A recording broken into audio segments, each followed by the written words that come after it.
যারা ওয়েল্ডিং করে আমাদের কাছে হয়তো জিনিসটা মনে হয় রাস্তার পাশে হচ্ছে, গ্যারেজে হচ্ছে, বাচ্চা ছেলেরা ওটার দিকে তাকিয়ে থাকার চেষ্টা করে যে জিনিসটা কি, কিন্তু এটা কিন্তু বিপজ্জনক জিনিস। আমাদের ওই আলো যদি আমরা দূর থেকেও তাকিয়ে থাকি, ফটোকেরাটাইটিস বলে একটা জিনিস হয়, সেটা হচ্ছে আমাদের চোখের যে কর্নিয়া আমরা যেটাকে বলি, সেই কর্নিয়াতে কিন্তু ওই আলো ক্ষতি করতে পারে। ইন্ডাস্ট্রিয়াল বেল্ট বলতে তো অনেক কিছু সমস্যার মধ্যে দিয়ে তাদের যেতে হয়। একটা বড় কথা, আমাদের পলিউশনের মধ্যে দিয়ে যেতে হয়, যেটা অ্যালার্জি চোখের কজ করে।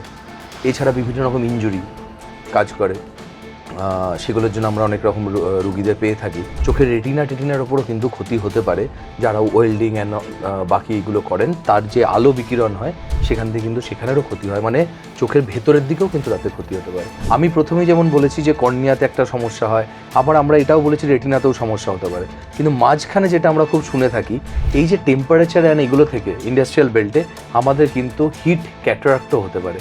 মানে ছানি যে বয়সে হওয়ার কথা তার অনেক আগে কিন্তু হয়ে যাবে আমরা যদি ক্রমাগত এই হিটের মধ্যে কাজ করি। ইন্ডাস্ট্রিয়াল কাজ মানেই ঝুঁকি, কিন্তু সেই ঝুঁকির মধ্যে সবচেয়ে বেশি অবহেলিত থাকে আমাদের চোখ। বিশেষ করে ওয়েল্ডিংয়ের মতো কাজে যে তীব্র আলো আর স্পার্ক তৈরি হয়, সেটা কতটা ক্ষতিকর আমরা অনেকেই বুঝতে পারি না। আজ আমরা আলোচনা করব কিভাবে এই কাজের মধ্যে থেকেও নিজের চোখকে সুরক্ষিত রাখা যায় এবং কোন ভুলগুলো আমাদের ভবিষ্যতে বড় সমস্যার দিকে ঠেলে দেয়।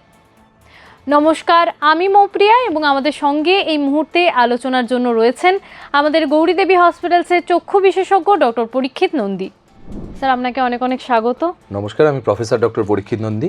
স্যার, আজ আমরা যেহেতু কথা বলবো ইন্ডাস্ট্রিয়াল বেল্টে যারা কাজ করছেন তাদের চোখের সমস্যা নিয়ে, তাই প্রথমেই জানতে চাইবো এই ইন্ডাস্ট্রিয়াল বেল্টে যারা কাজ করছেন তাদেরকে কি ধরনের সমস্যা ফেস করতে হয়? দেখুন, ইন্ডাস্ট্রিয়াল বেল্ট বলতে তো অনেক কিছু সমস্যার মধ্যে দিয়ে তাদের যেতে হয়। একটা বড় কথা, আমাদের পলিউশনের মধ্যে দিয়ে যেতে হয়, যেটা অ্যালার্জি চোখের কজ করে। এছাড়া বিভিন্ন রকম ইনজুরি কাজ করে, সেগুলোর জন্য আমরা অনেক রকম রুগীদের পেয়ে থাকি। ফরেন বডি বা কোনো লোহার কুচি বা কিছু এই ধরনের চোখে এসে পড়া, সেই ধরনের অসুবিধায় অনেকে পড়েন যারা এই বেল্টে থাকেন, এইখানে কাজ করেন। এবং শুধু বাইরের দিকে নয়, চোখের রেটিনার ওপরও কিন্তু ক্ষতি হতে পারে। যারা ওয়েল্ডিং অ্যান্ড বাকি এগুলো করেন, তার যে আলো বিকিরণ হয় সেখান থেকে কিন্তু সেখানেরও ক্ষতি হয়, মানে চোখের ভেতরের দিকেও কিন্তু তাতে ক্ষতি হতে পারে। এই যে আলোর বিকিরণ যেটা আপনি বলছিলেন, আলোর একটা তির্যক দ্যুতি একদম এসে পড়ে, এটার জন্য কি কি প্রবলেম হতে পারে? মানে স্থায়ীভাবে অন্ধ হতে পারে? আমি বলি, যারা ওয়েল্ডিং করে আমাদের কাছে হয়তো জিনিসটা মনে হয় রাস্তার পাশে হচ্ছে, গ্যারেজে হচ্ছে, বাচ্চা ছেলেরা ওটার দিকে তাকিয়ে থাকার চেষ্টা করে যে জিনিসটা কি, কিন্তু এটা কিন্তু বিপজ্জনক জিনিস। আমাদের প্রথম যেটা হতে পারে, এক হচ্ছে ওর খুব কাছাকাছি থাকলে লোহার কুচি এসে চোখে পড়ে, আমি যেটা বলছিলাম, চোখে পড়ে এবং চোখে সেখান থেকে আমাদের চোখটা কিন্তু স্বচ্ছ বলেই আমরা দেখতে পারি চোখের সামনেটা, কিন্তু সেটা কোনো কারণে তখন ঘষা হয়ে যায়। সেটা একটা কিন্তু অন্ধত্ব না হলেও সেটা কিন্তু দেখার যে স্বচ্ছতাটা সেটাকে নষ্ট করতে পারে। এছাড়া কি করতে পারে, আমাদের ওই আলো যদি আমরা দূর থেকেও তাকিয়ে থাকি, ফটোকেরাটাইটিস বলে একটা জিনিস হয়, সেটা হচ্ছে আমাদের চোখের যে কর্নিয়া আমরা যেটাকে বলি, সেই কর্নিয়াতে কিন্তু ওই আলো ক্ষতি করতে পারে এবং সেখান থেকে তীব্র যন্ত্রণা, চোখ পুরো লাল হয়ে যাওয়া, বালির কিছু একটা বালি পড়েছে এরকম অনুভব হওয়া, এই জিনিসগুলো কিন্তু খুবই কমন। এবং এই জিনিসগুলো কিন্তু এই ওয়েল্ডিংয়ের আলোর দিকে তাকিয়ে থাকা থেকে সেখান থেকে হয়, যে ইউভি আলোটা আছে সেটা থেকে হতে পারে। এই ধরনের কাজ যারা করছে, ওয়েল্ডিংয়ের কাজ যারা করছেন, তারা অনেক সময় দেখেছি প্রোটেকশন না নিয়ে কাজ করছেন, এটাও তো ক্ষতিকর। দেখুন, এইটা হচ্ছে, আমি আরেকটা কথাও মাঝখানে বলি, আমি সেই চোখের ওপরে বা কর্নিয়াতে গিয়ে তখন আটকে গেলাম। চোখের ভেতরে, এটাকে আমরা ওয়েল্ডার্স, নামটাই তাই, ওয়েল্ডার্স ম্যাকুলোপ্যাথি আমরা কিন্তু বলি। চোখের রেটিনাতেও কিন্তু ক্রমাগত, একদিনে হয়তো হবে না, কিন্তু ক্রমাগত যারা কাজ করে, যারা ওটা প্রফেশন, সে তো প্রত্যেক দিন করছেন, এই ক্রমাগত কাজের জন্য কিন্তু তাদেরও কিন্তু এই ক্ষতিটা কিন্তু হতে পারে, এমনকি রেটিনাও ক্ষতিগ্রস্ত হতে পারে।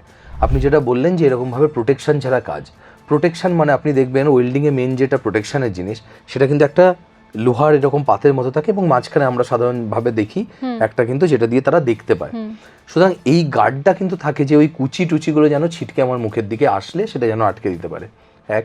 আর ওইটার ভেতর দিয়ে আমরা দেখলে কি হয়, যে ক্ষতিকর ইউভি রেজ বা ব্লু রেজ যেটা ম্যাকুলোপ্যাথি করতে পারে, সেগুলো কিন্তু আমাদের চোখ অবধি পৌঁছায় না, পৌঁছালে ফিল্টার হয়ে পৌঁছায়, যার জন্য ক্ষতির পরিমাণ অনেক কমে। কিন্তু আমাদের গা ছাড়া ভাবের জন্য কিন্তু সেই মুহূর্তে না হলেও ভবিষ্যতের জন্য এটা খুব ক্ষতির কারণ হয়ে দাঁড়ায়।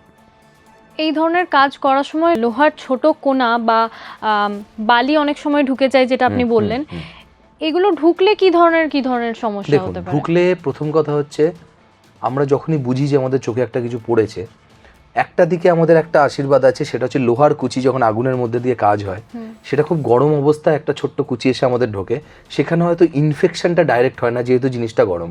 আচ্ছা, কিন্তু তারপরে আমরা যদি সেখানে চোখটাকে ঘষে দিলাম, তখন কিছু একটা পড়লে আমাদের স্বাভাবিক নিয়মে আমরা চোখে একটা আঙ্গুল চলে যায়, চোখ ঘষে দিই, তখন কিন্তু ওই ঘষার কারণে ওখানে যে স্ক্র্যাচ তৈরি হয় সেটা কিন্তু ইনফেকশন কারণ হতে পারে, এবং সেখান থেকে অবশ্যই কর্নিয়াল আলসার এবং অন্ধত্বের দিকেও যেতে পারে। এই যে গরম লোহাটা যখন থাকে তখন কি লোহার চোখ, কণাটা, হ্যাঁ, তখন কি চোখ পুড়ে যায় না?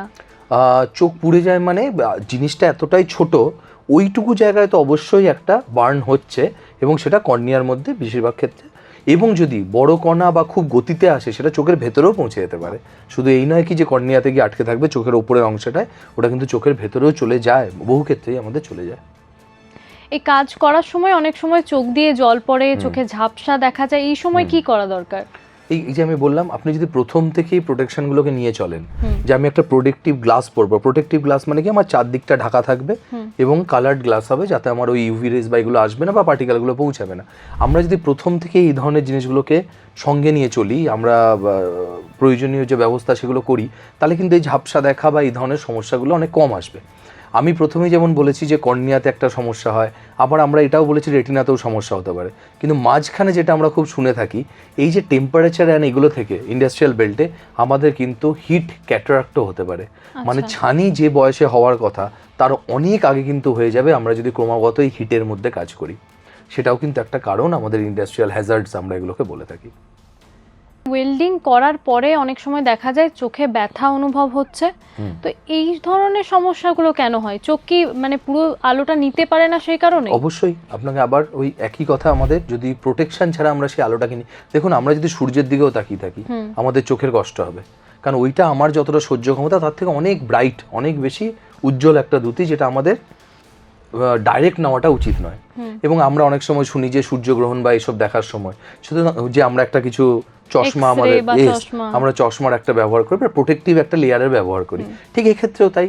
আমরা যদি ওগুলো করে থাকি তাহলে আমাদের এই সমস্যাগুলো আসবে না, নইলে কিছুক্ষণ পর ঝাপসা দেখা, চোখের ব্যথা হওয়া, এই ধরনের জিনিসগুলো কিন্তু আসতে থাকবে। এই ধরনের মানুষদের তো নিয়মিত চেক আপ করানো জরুরি, কিন্তু কি ধরনের টেস্ট আপনারা রেকমেন্ড করেন? দেখুন, আমার এটার জন্য কোনো স্পেশালাইজড টেস্ট আমি বলবো না, যতক্ষণ না সে কোনো স্পেসিফিক সাইন সিমটম থেকে মানে সিমটম থেকে তিনি ভুগছেন যে আমার এটা হচ্ছে বা কিছু, তার আগে অবধি আমরা বলবো রেগুলার চেক আপ করা।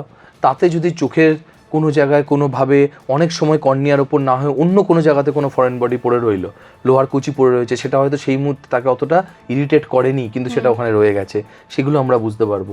তারপর হচ্ছে সেখান থেকে কোনো ইনফেকশন হচ্ছে কিনা বুঝতে পারবো, এবং একই সঙ্গে যে সে প্রোটেকশন না নিয়ে কাজ করার জন্য আমরা তাকে, সে যদি আসে তাকে আমরা অ্যাওয়ারও করতে পারবো যে ভবিষ্যতে আপনি এই দিকে সাবধান হন, কিন্তু আমাদের কাজ অবধি না পৌঁছালে সেটা তো আমরা বলে উঠতে পারবো না যে এইগুলো তার করা উচিত। এই সমস্যা হওয়ার প্রথম দিকে যদি কেউ সমস্যাটা নিয়ে আসছে তাহলে কি সে সেরে যেতে পারে? অবশ্যই সেরে যেতে পারে, অবশ্যই সেরে যেতে পারে। আর সারার সব থেকে বড় কারণ হচ্ছে অ্যাওয়ারনেস।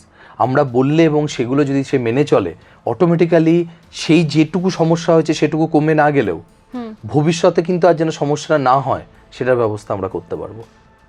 যারা ফ্যাক্টরি বা ওয়ার্কশপের কাজ করে বা যারা ওয়েল্ডিং এর কাজ করে তাদের উদ্দেশ্যে আপনি কি বলবেন? তাদের উদ্দেশ্যে আমি বলবো যে আপনাদের এটা প্রফেশন ছাড়া আমরা থাকতে পারি না। আমরা কখনোই তো কাকে বলতে পারি না, একজন কারোর যদি পায়ে গোড়ালির ওখানে কিছু হয়, সে যদি সেলাই মেশিন চালায়, তার প্রফেশনটা রক্ষা করে কিন্তু আমাদের ট্রিটমেন্ট করতে হবে। আমরা বলতে পারি না তুমি কালকে থেকে সেলাই করার কাজ ছেড়ে দাও। ঠিক সেইভাবেই ওয়েল্ডিংয়ের কাজ যারা করেন তাদের জন্যই, তাদের প্রফেশনে যে আছেন সেই প্রফেশনটাকে দীর্ঘায়িত করার জন্য, বেশি দিন কাজ করতে পারা এবং আরামে কাজ করতে পারার জন্য তাদের সমস্ত রকম প্রোটেকশনগুলোকে ব্যবহার করা উচিত। গা ছাড়া একদম থাকা উচিত না যে ও কিছু হয় না, ডেলি করছি আমি, আমার তো কিছু হয়নি, কারণ হবে একদিনই, কিছু পড়বে একদিনই, সেদিন কিন্তু চোখের সমস্যা হবে। আমার তাদের সবসময় বলা রাখবে, আপনাদের নিজেদের স্বার্থে আপনারা এই প্রোটেক্টিভ গিয়ারগুলোকে ব্যবহার করুন এবং রেগুলার আই চেক আপ করান। রেগুলার বলতে কখনো 3 মাস 4 মাস পর হলেও একবার করে চোখের চেক আপ করুন, কারণ সেটা দিয়েই কিন্তু আপনি খুব কাছ থেকে ওয়েল্ডিং এবং সব কিছুর কাজ করছেন। এরকমও কি হতে পারে অনেক সময় সিমটম নেই কিন্তু কোনো সমস্যা ভিতরে রয়ে গেছে? সিমটম নেই এই ধরনের ক্ষেত্রে হয়তো সিমটম নেই, সমস্যা মানে আপনাকে আমি দুটো বলতে পারি। এক হচ্ছে যদি ধরলাম আমি এরকম রুগী আমাদের কাছে এসেছেন যার কর্নিয়ার ওপরে কুচি না পড়ার কারণে সে হয়তো ডাইরেক্টলি তখন বুঝতে পারেনি, যেটা আমি কিছুক্ষণ আগে বলছিলাম, কিন্তু এমন জায়গায় রয়ে গেছে, চোখের কর্নারে একটা রয়েছে, সেখান থেকে ধীরে ধীরে ধীরে ধীরে কিন্তু ক্ষতি হওয়া শুরু হয়েছে। তো সেটা একটা হতে পারে। আরেকটা আমি আপনাকে বলেছি যে প্রথম দিনেই সে বুঝতে পারবে না যে আমার ক্যাটারাক্টটা, আমার ছানিটাও কিন্তু এটার কারণে যেটা হতে পারে সেটা কিন্তু আস্তে আস্তে বাড়ছে, কারণ সেটা প্রোগ্রেসিভ পেনলেস, ধীরে ধীরে হবে, ব্যথাটাও হবে না, কিন্তু সে তার কিন্তু দৃষ্টিশক্তি ধীরে ধীরে কমছে, এবং ধীরে ধীরে কমার জন্য সে সেটার সঙ্গে মানিয়ে নিচ্ছে, কিন্তু অ্যাকচুয়ালি কিন্তু তার কমছে। আমরা পরীক্ষার দ্বারা সেটাও বুঝতে পারবো যে বয়সের তুলনায় তার সেই লেন্সের যে অস্বচ্ছতাটা সেটা বেড়েছে কি বাড়েনি। স্যার আপনাকে অনেক অনেক ধন্যবাদ। নমস্কার। আপনারা শুনলেন আমাদের বিশেষজ্ঞ কি বললেন। এই বিষয়ে যদি আপনাদের আরও কিছু জানার থাকে তাহলে অবশ্যই আমাদের ইউটিউব চ্যানেল রয়েছে, সেখানে কমেন্ট করতে পারেন। সুস্থ থাকুন, সতর্ক থাকুন, ধন্যবাদ।